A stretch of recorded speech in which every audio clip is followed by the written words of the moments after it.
Alright, let's start from the beginning. I still have a cold. It is day 8 of Vlogmas. The Vlogmasing will continue till we reach Christmas. And what I would like to do is not be sick anymore. But instead, I'm going to sit here and be sick and review Hexwives, one of the newer titles from Vertigo. This one is terrible. I hated it. Let's just get that right out of the way. I thought it was really awful. I thought it was, I don't even know how to intro this thing. So starting from the beginning, the premise is, as an aside, I explained this premise to one of my housemates, trying to get it out of my system. I'm like, Dave, here's the premise for Hexwives. Briefly, there are lesbian witches who some organization of no name with a bunch of guys with no name hunt them down poorly while giving them exposition before just shooting them like a rational person would do. They have no real plan, get killed all the time, and we have to completely destroy any attempts at immersion by just throwing in garbage dialogue like superpowers right from the beginning. We're looking at the past, but we're talking about superpowers. These witches have superpowers is literally a fucking line.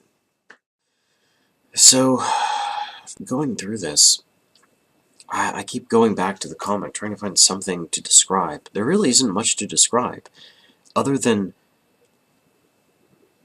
conflict between witches and witch hunter guys, no explanation given, really. No characterization given. Literally, characters have names, first names. I don't know what their personalities are like, what they do, how they feel. Literally, 2 characters are lesbians, and that's all and witches. That's all I can tell you about them. They are lesbian witches, and they have, I quote-unquote, superpowers. One gets more dangerous when there's blood around, or she draws blood or something. The other, I don't know, or care. Oh, and the heavier set woman can make fire. I literally have no concern for any of this nonsense. Nothing has any bite to it. There's nothing to grapple onto. It's just a bunch of things that are happening. It's very lazily written. The entire thing is just exposition. There is literally, most of the way through, nothing but exposition explaining the entire concept of this comic to me. If someone can't tell me a story, but rather has to tell me what the story is about while they're telling me the story, I generally have the impression that they don't have a good idea for a story. The premise, I think, goes something like this. Evil witch hunters, who are all white men. When I told this to my housemate, I tried to lay out the premise of this. He goes, "Oh, that's the most SJW sounding thing I have ever heard of." And I'm like, yeah, this is, yeah, I don't want to just accuse someone, because that by itself isn't an accusation. It's just like, look, it's politically motivated with politics I don't particularly align with. That's not a crime. And in fact, if this were written fabulously, it might even be persuasive. This is written horribly. The art is bad too. Like, I don't know what's happening in some scenes. Like, the very first scene, a character's drowning, and I'm like, the guys who would want to drown her are standing far away, so no one's holding her under.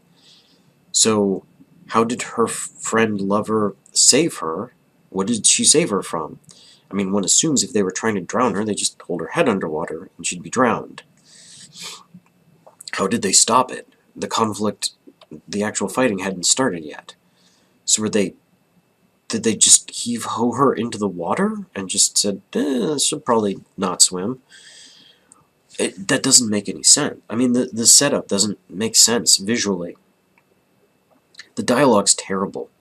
The concept is, I think, is that evil witch hunters hunting lesbian witches for reasons not really laid out. No one's motivations. No one has any good motivations whatsoever. Not the good guys, not the bad guys, anyone. They're just fighting for the sake of fighting each other.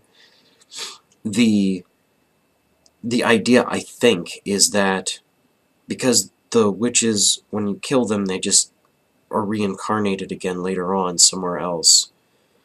How they know all this, I don't know or care. And so they're like, we'll marry them. Ha ha. And they do. They marry all of the witches. They marry all the witches in their most recent incarnation. Don't know how they set that all up, or why they particularly use this particular method of... It's stupid. Have them all in this tiny little suburban neighborhood. All of them. And all of the men leave for the day at the exact same time. No one is watching them, as near as I can tell. They just go. They're just all by themselves. They've been married to guys. So I think the premise it's trying to create is that the evil patriarchy is trying to defeat the lesbian witches with evil patriarchy, with their evil penis powers or something. So this takes place in, I believe, 2008, if I'm following this correctly. Because there's a scene where it takes place in 2005, and then it says 3 years later. Alright, 3 years later. Fine. So 3 years later, they're all living like 50 suburban housewives like no one in the country does. I mean, is this some sort of... Do the penis Illuminati have so much power that they can arrange for a neighborhood completely cut off from civilization I mean, I want to try to apply logic to this. I want to. So I can take it apart that way. Just accusing it of being SJW propaganda nonsense that's poorly written and poorly executed on top of that, which I think it is. It just comes across that way. I want to actually judge it by its merits, like not read into it at all. Just, this is what it is, and go from there. But it's hard because there isn't a lot there. It's like I said, it's horribly written, very slowly paced. I mean, the pacing is a snail's crawl. At one point, okay, I've said this before, I'm going to say this again, and I'm going to say it now. This is a comic book. It only has so many pages. I think a comic book with ads and everything is 22 pages long, so you've got, plus cover art and stuff, and you know, here's the editor's page. You have maybe 16 pages. That is not a lot of room. That is not a lot of dialogue. That is not a lot of art. So you have to compress that. The term is draconian concision. Everything you put into this had better be something that moves the plot along, that makes it more interesting, or makes a character better developed, or makes it exciting, or tense, or something. In this comic book, one whole page, 9 panels laid out in a perfect grid, are spent showing us the one character putting on her makeup. Nothing else. Just that. Putting on makeup, 9 panels, 1 full page. 1/16 of your total storytelling time was spent putting on your makeup. I mean, I can't stress how much this comic book pissed me off. And not even the politics of it, which I thought was just dumb. That doesn't affect me the same way. I know that will get other people really irate and up in arms. Me, it just... Okay, I will say this. Here's your opinion. Okay, that's fine. Now, what have you actually done? How well have you executed this? How well have you written this?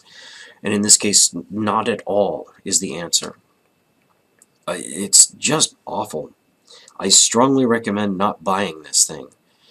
I was putting off doing this video today because I knew I'd have to do it, really.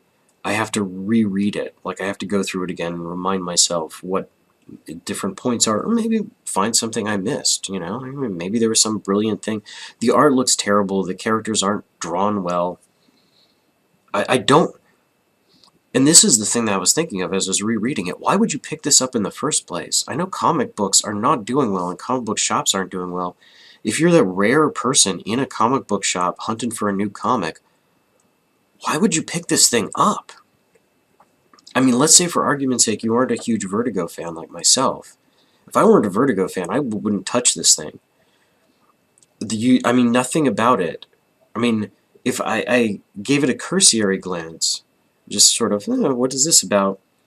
And didn't actually grasp the politics behind it, I would have just said, wow, there's virtually no dialogue in this. There's exposition explaining the comic book to me, which is never a good sign. If you need to, if you can't, what is it in movies? Show, don't tell. Likewise, give me dialogue. Give me the characters interacting with each other.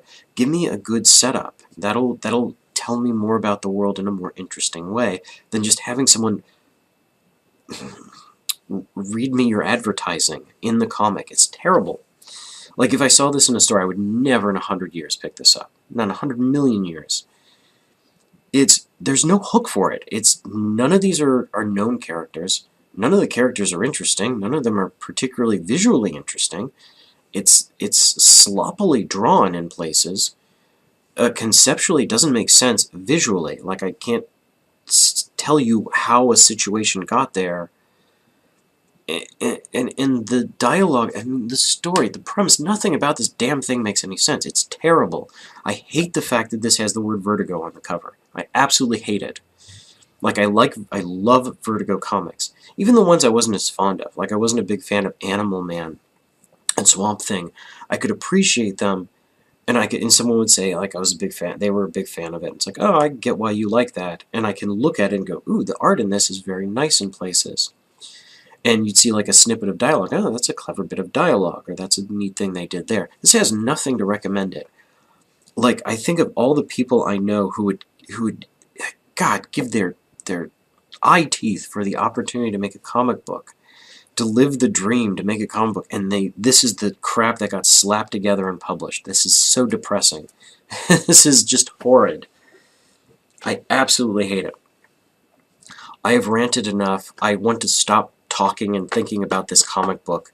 I'm moving on with my life, and thus we have come to a close for day 8 for Vlogmas.